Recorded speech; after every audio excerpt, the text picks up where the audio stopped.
this episode, I will discuss Bhakti movement in India. The students who are preparing for competitive exams are advised to take notes. This episode will be followed by the questions that have appeared in the competitive exams and also with the questions that are expected in the forthcoming exams. So take notes wherever you feel is important. The Bhakti movement originated in the southern parts of India, especially Tamil Nadu, between 6th and 10th century AD. It slowly percolated to the northern belt by the end of 15th century. Let us try to understand Bhakti movement through this chart. Bhakti movement started from South India. It was divided into two parts, Saguna school with attributes and Nirguna school without attributes. Let us first see what is Saguna school. In the Saguna school, worshippers or devotees were either Shaivites or Vaishnavites, or they were the followers of Shaktism, that is goddess or Devi. It spread during 6th century AD to 10th century AD in Tamil Nadu. It was followed by Alvars and Nayanars. Alvars were the Tamil poet saints and devotees of Lord Vishnu. There were mainly 12 Alvars, famous ones being Thondaradapoddi and Andal, that was a woman Alvar. Prominent text is Nalariya Divya Prabandham, written in Sanskrit by 12 Alvars and is known as Tamil Veda. And Nayanars were the Tamil poet saints and devotees of Lord Shiva. There were mainly 63 Nayanars. Prominent ones include Karaikal Amalyar, women Nayanar, and they adopted extreme asceticism to attain goal. Appar, Sambandar and Sundarar compiled a collection of poems called Tevaram in 10th century AD. Both Alvars and Nayanars opposed Jainism and Buddhism. Around 12th century AD in Karnataka, Virshaiva movement, that is Lingayatism, was led by Basavan. From 13th century onwards, Bhakti movement gained prominence in northern India.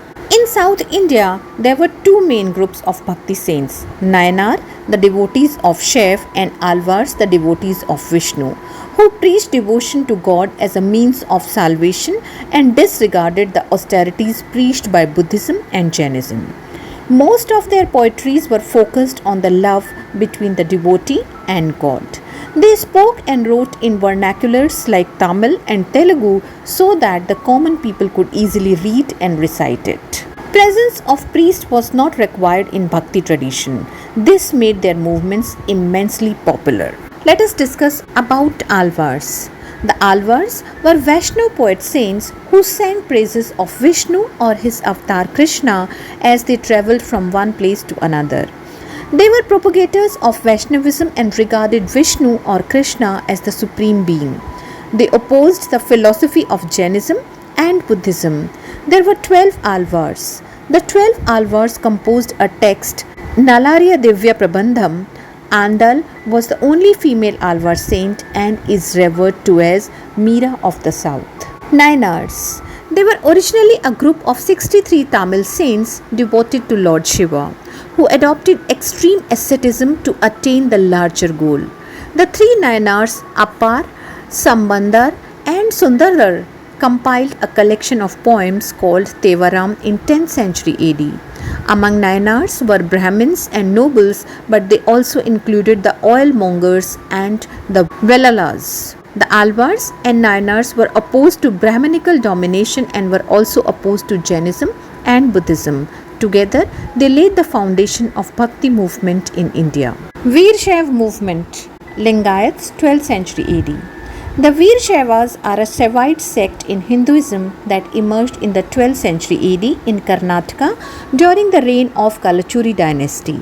They opposed elaborate rituals prescribed by Hindu priests. The sect was founded by Basavan. The followers were called Virshaiva, heroes of Shiva, or the Lingayats, wearers of Shivlinga. Virshaiva movement included worshipping Shiva in his manifestations as Linga, wearing linga on left shoulder, thus known as Lingayats. Burying their dead instead of cremating them, as they believe the devotee will be united with Shiva and will not return to this world. Questioning the theory of rebirth, challenging the caste system, encouraging post-puberty marriage and remarriage of widows. Main features of the Bhakti movement are intense love and devotion as the means of salvation, unity of God, universalism and repeating the one true name again and again, rejection of rituals and ceremonies, no caste discrimination and keeping an open mind on religious and gender issues. They allowed both men and women to seek salvation. They even took their meals together from the common kitchen. They condemned women infanticide and sati practice, using local and regional languages to spread their messages. They stressed on the idea of a personal God. They stressed the idea of need of a true guru, that is a teacher, to realize God. They proposed equality and spirit of brotherhood like the Sufis. They despised priests who they thought were middlemen and instead focused on establishing a personal connection with God. The two schools of Bhakti movement are Saguna school and Nirguna school. The Bhakti saints were divided into two schools depending on the way they imagined God. One school of thought imagined God as formless with no attributes or quality.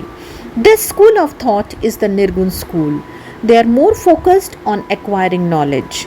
They rejected the scriptures and condemned every form of idol worship. The prominent figures of this school of thought were Kabir, Guru Nanak and Dadu Dayal. On the other hand, the Saguna school thought of God as having a definite form, quality and positive attributes, and the God manifests himself in incarnations such as Ram and Krishna. His spirit is to be found in the idols and images worshipped at home and in temples. The Saguna school emphasizes on love and devotion. They accept the spiritual authority of the Vedas and the need of a human guru as mediator between God and his devotee. Ramanuj, Ramanand and Chaitanya Mahaprabhu belonged to this school of thought. The prominent Bhakti saints are Adi Shankara. Adi Shankara was born in 8th century AD, probably in Kerala. He was the chief proponent of the Advait, that is non-dualism school of Vedanta philosophy. The school believes in identity of Atman, that is individual soul, and Brahman, that is ultimate reality. Ramanuj was a Tamil Brahmin born in 1017 and lived till 1137 AD. He was a major exponent of Sri Vaishnavism tradition and the chief proponent of the Vishisht Advait sub-school of Vedanta philosophy. Vishisht Advait signifies non-dualism of a qualified whole but is characterized by multiplicity. In other words, it believes in all diversity subsuming to an underlying unity, qualified monoism. Sri Ranganath temple in Tamil Nadu is associated with this tradition. Madhvacharya was a Kannada saint and lived from 1238 to 1317 AD. He was the chief proponent of Dvait, that is dualism school of Vedanta philosophy. He named his philosophy as Tattvavad. As per him, there lies a fundamental difference between Atman, that is individual soul, and the Brahman. He was a critic of Adi Shankara's Advait Vedant and Ramanuj's Vishisht Advait Vedant. Nimbar belonged to Maharashtra but later migrated to Mathura. He lived in the 13th century AD. He was a Vaishnava saint and a chief proponent of Dvait Advait philosophy, that is duality and non-duality at the same time, that is dualistic non-dualism. He founded a community called Nimbark Sampradaya. The basic practice of this community consists of the worship of Sri Radha Madhav, with Sri Radha being personified as the inseparable part of Sri Krishna. Ramanand belonged to Uttar Pradesh and lived from 1300 to 1380 AD. He was a Vaishnava saint and considered to be the founder of Ramanandi Sampradaya, which is the largest ascetic community in India. He was a devotee of Lord Ram. He made an attempt towards a synthesis between Advait Vedanta and Vaishnava Bhakti. Kabir and Ravidas were among his disciples.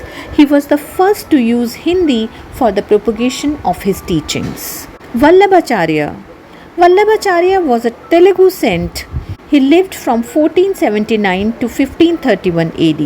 He was the founder of Krishna-centered Pushti Marg sect of Vaishnavism in North India, mainly Braj region. He propounded the philosophy of Shuddha Advait, that is pure non-dualism. As per him, moksha or salvation could be attained through sneha, that is deep-rooted love for God. Nathdwara in Rajasthan is a significant pilgrim place of Pushti Marg Sampradaya and is famous for its Srinathji temple. Kabir the weaver.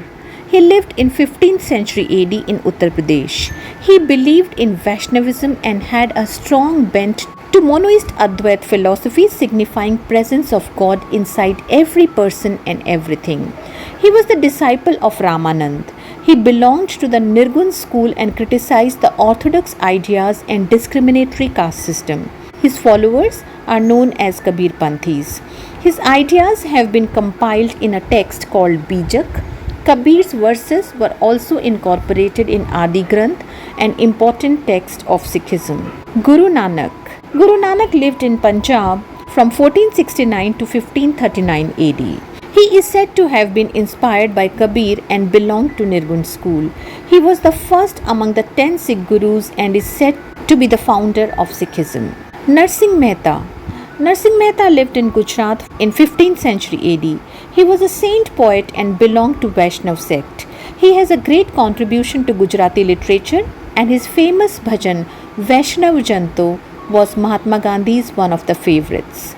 Narsingh Mehta is also revered as Adi Kavi. Chaitanya Mahaprabhu. Chaitanya Mahaprabhu was from West Bengal and lived from 1486 to 1534 AD. He was a Bengali Hindu saint and the chief proponent of the Achint, Bhed Abhed and Gaudiya Vaishnavism tradition. Being a prominent Saguna saint, he also expounded the Vaishnava school of Bhakti Yoga and was an ardent devotee of Lord Krishna. He popularized kirtans, that is religious songs, as a form of worship Krishna. ISKCON has taken its inspirations from his teachings. He wrote a text Shiksha Satakam, which is Gaudiya Vaishnava prayer in 8 verses. Shankar Dev. Shankar Dev lived in Assam from 1449 to 1568 AD. He was a Vaishnava saint scholar, poet, playwright and a socio-religious reformer from Assam. He propagated the philosophy of Ek Saran Dharma or one God in the form of Lord Krishna. Sattaras are institutional centers or monasteries associated with Ek Saran Dharma. His famous works include Kirtan Ghosh, written in Brajwali, mixture of Maithili and Assamese. Madhav Das was his successor. Surdas. Surdas lived in North India from 1478 to 1580 AD. He was blind from birth and was an ardent devotee of Lord Krishna. He belonged to Saguna school and was a disciple of Vallabhacharya. His famous composition is Sur Sagar. Mirabai. Mirabai lived in Rajasthan from 1498 to 1546 AD. Born in a royal family, she was a devotee of Lord Krishna. She treated Lord Krishna as her husband and composed bhajans, that is short religious songs for him. One of her most popular composition remains Payo Ji Maine Ram Ratan Dhan Payo. Dadu Dayal. Dadu Dayal lived in Gujarat from 1544 to 1603 AD. He rejected the authority of Vedas, caste system and external forms of worship such as visits to temples and pilgrimages. Instead, he concentrated on jap, that is repeating the name of God. His followers are called Dadu Panthis. Dhyaneshwar. Dhyaneshwar lived in Maharashtra in 13th century AD. He was the worshipper of Vithoba, a manifestation of Lord Vishnu, and is related to Varkari sect. He authored Dhyaneshwari, a commentary on the Bhagavad Gita, and Amrit Anubhav. These 2 works are considered to the earliest surviving works in Marathi literature. He was the contemporary of another great Marathi philosopher, Namdev. Namdev lived in Maharashtra from 1270 to 1350 AD. He is also significant to the Varkari sect of Hinduism and he worshipped Lord Vithoba. His writings are included in Guru Granth Sahib, the holy text of Sikhism. Eknath. Eknath lived in Maharashtra from 1533 to 1599 AD. He was also a Varkari saint and was influenced by Sufi mysticism and Vedanta philosophy. His famous work is Eknathi Bhagavat, a commentary on Bhagavad Gita. Tukaram. Tukaram lived in Maharashtra in 17th century AD. He was also a devotee of Vitthal or Vithoba, god of Varkari sect. He is famous for his devotional poetry known as Abhang and promoted Kirtans. He was against gender discrimination and caste system. Samarth Ramdas. Samarth Ramdas lived in Maharashtra from 1608 to 1681 AD. He was the devotee of Lord Ram and Hanuman and is famous for his Advait Vedant text, Das Bodh. He was the founder of Samarth sect. Shivaji had great respect for Saint Ramdas. Guru Ghasidas. Guru Ghasidas lived from 1756 to 1836 AD. He believed in equality and strongly criticized the caste system. He established Satnami community. Moreover, he was against idol worship. That is, he belonged to Nirguna school. The sect believes God as Satnam, he whose name is truth. The questions that have appeared in preliminary examinations are: 1. Consider the following statements. Bijak is a composition of the teachings of Saint Dadu Dayal. The philosophy of Pushti Marg was propounded by Madhavacharya. Which of the statements given above are correct?